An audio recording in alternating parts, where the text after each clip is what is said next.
Would you like to introduce yourself and reflect on why we need to focus on a system level farm to fork strategy apart from the individual actions that are required? Yeah, so thank you for that question. So my name is Erik Mathijs. I'm a professor of agricultural and resource economics at the University of Leuven in Belgium, where I'm looking at regenerative agriculture and food systems.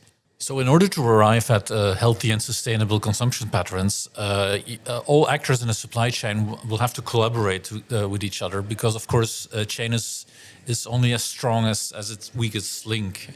And so basically, if a farmer wants to apply more sustainable farming practices, he needs to be getting money for that, remunerated by that.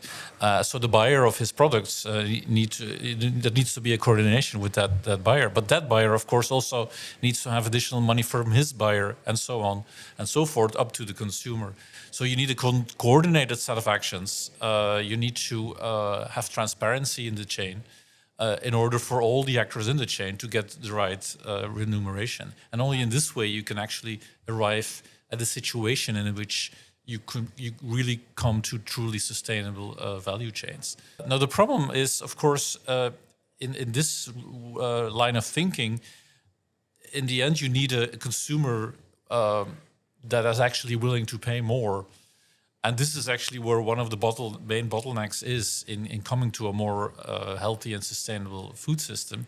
That is that there is a limited willingness to pay of consumers to pay more for good food, which means that businesses in the supply chain are reluctant to actually develop solutions. So there is kind of a vicious circle between supply and demand that needs to be broken.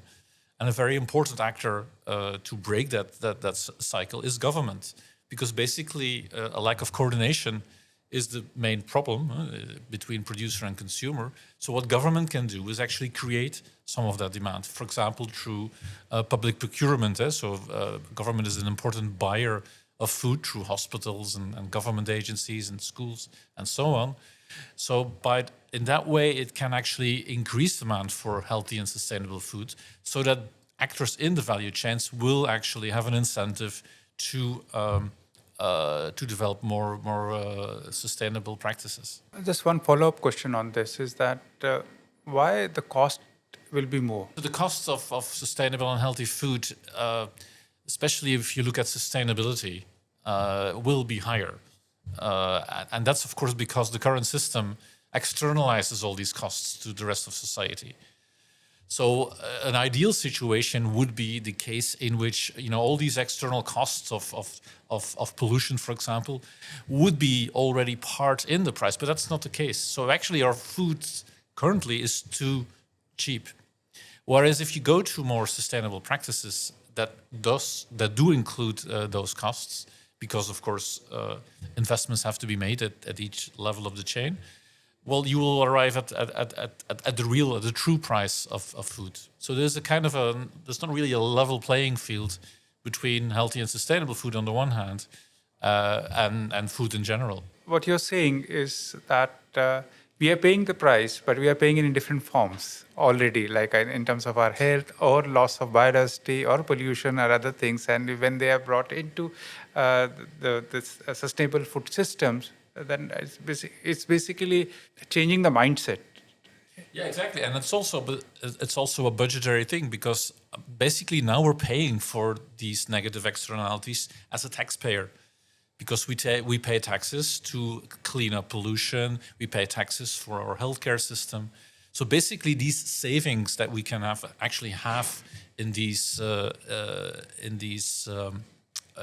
budgets, by eating more healthily and sustainably, that should be accounted for.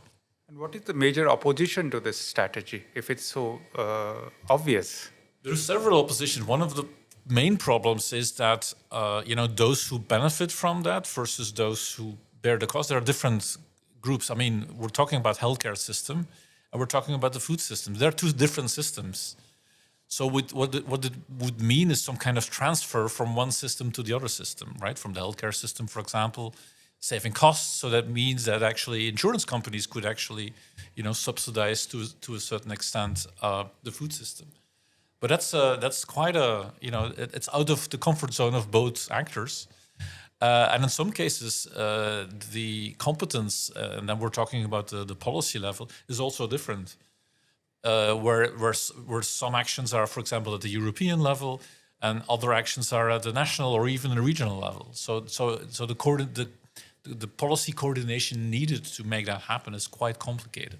So when we look at the actors within the food systems, what will be your top 3 recommendations from a farm to fork thinking? So top 3 recommendations would be, first of all, coordination. Because when there's no coordination, there will be no action. Because it's too risky for a single actor to take a leap forward. Because if there's no market, the risk will be too big. So coordination, working together, is actually my main recommendation. Secondly, linking up systems. It's also a coordination issue, of course, but getting out of the comfort zone, and this actually can be done at different levels. I mean, I just talked about the problems of combining in a European with a national level, but at a more local level, it's often more easy to get these systems connected with each other at a city level or a local region level. So that would be a second. So getting different actors from broader systems together. And thirdly is basically to really experiment and not be afraid to experiment. Thank you, Erik. Thank you for your insights. Thank you.